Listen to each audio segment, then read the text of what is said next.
Hola chicos, bienvenidos.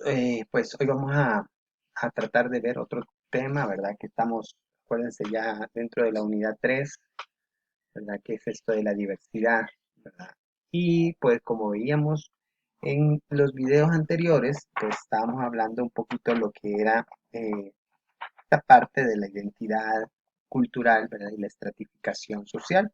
El hecho de que sabemos que dentro de las sociedades pues existen eh, estos métodos de estratificación, ¿verdad? Estas formas de separación, de distinción de clases.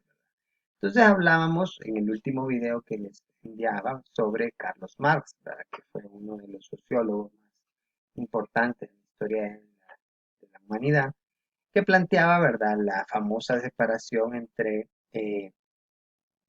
la clase burguesa, ¿verdad? O que eran los, en pocas palabras, los dueños de los medios de producción, ¿verdad?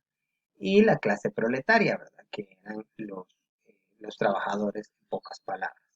Entonces hoy vamos con otro señor que también habló del tema, de un tema similar, el tema, ¿verdad? En sí, ¿verdad? De la estratificación del sistema social, que es el señor Wilfredo Pareto. Y con respecto a Wilfredo Pareto, vamos a ver con lo que él nos plantea. Dice que la sociedad se basa en los sentimientos de simpatía mutua entre los hombres que están conectados con unidades sociales.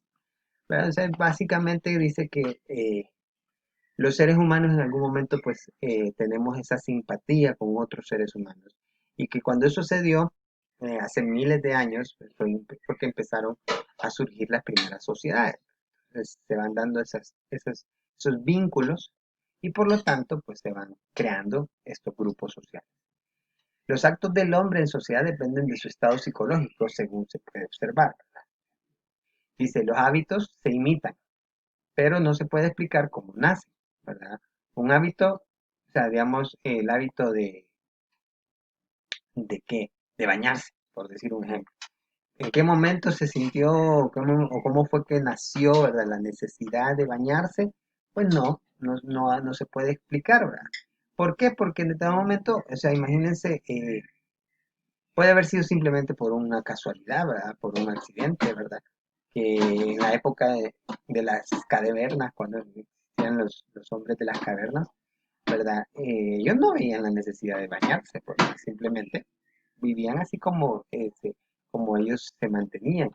En algún momento, por alguna casualidad, pudo haber sido el hecho de que se haya dado, ¿verdad? La situación de que alguno se metió a un río, se metió a un lago, o le cayó la lluvia y ahí tomó conciencia, ¿verdad? La diferencia entre estar sucio o en estado natural, se podría decir, y estar limpio. Entonces, los hábitos no se sabe cómo nacen, solo ahí pueden haber teorías. Son tan inexplicables como los tabúes, la moral y la religión. Deseo de, el deseo de uniformidad no deriva de la simpatía, sino de la imitación.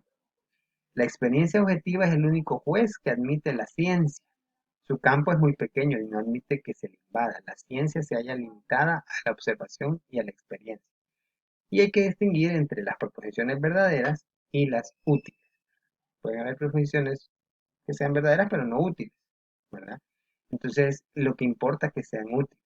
Entonces, esto nos lleva a varias teorías, ¿verdad? Aquí empiezan ya con respecto con esta definición que se ha hecho de sociedad y cómo se interactúa dentro de la sociedad y qué es lo que nos lleva a interactuar como individuos sociales. Empieza la primera teoría, que plantea Pareto, es la teoría de las élites. Dice que la élite es un grupo minoritario dentro de una sociedad que tiene un estatus superior al resto de los integrantes de la misma. O sea, ahí ya queda claro, un estatus superior. El hombre es el sobreviviente, es el más hábil, el más fuerte. Según Pareto, sobreviven los más fuertes. La idea de Pareto en torno a la sociedad consiste en la adaptación de los más fuertes. Entonces, eso pongámoslo en perspectiva, ¿verdad? Tenemos que tomarlo en cuenta, ¿verdad? Para siempre hacer el análisis. En la actualidad, ¿quiénes van a ser los que sobrevivan? ¿Quiénes van a ser los que logren pasar esta situación que estamos viviendo actualmente? Entonces, según Pareto, pues van a ser los más fuertes, ¿verdad? Los que estén más adecuados a la situación. Luego también dice cuáles son las características de estos grupos élite. Dice que son grupos que demuestran su habilidad para gobernar, por el mismo hecho de gobernar. La inclinación al uso de la fuerza es la principal característica de una élite vigorosa. Si se acordarán ustedes en los tiempos antiguos, y lo hemos visto en este año, ¿verdad? Cuando hemos visto la parte de historia, antes los reinos, los imperios, los grandes, cuando hablamos de los faraones, ¿verdad? De los emperadores, normalmente eran personas que tenían una capacidad física mayor, tenían una fortaleza, ¿verdad? Y entonces eso era parte de lo que los llevaba a ser a ellos gobernantes. En la actualidad, pues ya no es tanto eso, ¿verdad? Sino que se busca más lo intelectual, más lo caer bien, ¿verdad? Ser aceptado, o sea, hacer acciones en pro de la sociedad, etcétera, etcétera. Pero antes, en la antigüedad, sí era la fortaleza la que se tomaba en cuenta. El concepto resulta ambiguo a lo largo del tratado, a veces significa aristocracia o, o un grupo de. No siempre va a ser una sola persona, sino que va a ser un grupo el que se va a mantener ahí en el poder, una élite. Existe diferencia entre los hombres por su fuerza, habilidad y aptitud para gobernar. Ahí vayamos viendo, allá se van incorporando los otros aspectos que les digo, ya no solamente la fuerza, sino que también la habilidad o la aptitud, la graduación económica, ¿verdad? Que tan poderosos económicamente pueden ser, política y social, corresponde a la diferencia natural de las capacidades. Imagínense un ejemplo, el señor Donald Trump. Muchos dicen, ¿por qué Donald Trump se metió en política? Si él no era un político. Al final de cuentas, Donald Trump era un empresario. Obvio, su poder económico le permitió llegar a ser el presidente de los Estados Unidos. Entonces, de alguna forma, ¿verdad? Va relacionado en ese poder económico. Pero también, ¿verdad? Puede ser, como dice anteriormente, por habilidad o por aptitud. Dice, ninguna sociedad ha podido participar por igual a todos. Ha podido hacer participar por igual a todos sus ciudadanos. La diferencia natural humana imposibilita el gobierno de todos los ciudadanos. La dominación es una consecuencia inmediata de la diferenciación de las capacidades. O sea, siempre es como que siempre va a haber uno sobre sobre del otro.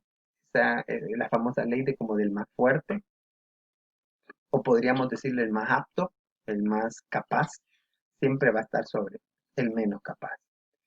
Eh, Además dice que las élites, ¿verdad? Se van dando, van como pasando de una élite a otras élites, ¿verdad? Dice, las élites no pueden perdurar, cambian, ¿verdad? Se han ido dando, o sea, primero pónganle la élite, como les digo, de la más poderosa, de que era por la fuerza del poder, ¿verdad? Luego la otra, tal vez ya no fue por eso, sino que por lo económico, ¿verdad? Luego en algún momento tal vez lo intelectual se impuso y así va, o sea, han ido cambiando las élites, no se mantienen las mismas élites siempre. Dice, la libre circulación de élites es imposible porque el dominio político tiende a conservarse en manos de un grupo que jamás ha aceptado una competencia absolutamente libre. En este sentido, la democracia no es diferente de ningún otro régimen. Las élites cerradas se privan del estímulo de la competencia y degeneran rápidamente. O sea, cuando una élite es demasiado, ¿verdad? Y no permite como incorporación y todo eso, llega a un punto en que esta élite va a tender a caer. El liberalismo se caracteriza por la libre circulación de las élites. Un cambio de sistemas políticos y sociales depende de la renovación en la composición de la élite.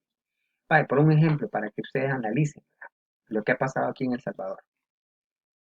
¿Quiénes eran la élite hace 60 años, 70 años? Los militares. Antes de los militares, los terratenientes, los dueños de las haciendas. Antes de los terratenientes, los españoles. Antes de los españoles, pues los indígenas.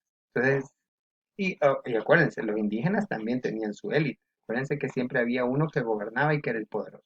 Entonces es como que van cambiando, las élites van cambiando en el proceso. La teoría de la acción, dice, ¿verdad? Se clasifica en acciones lógicas y acciones no lógicas.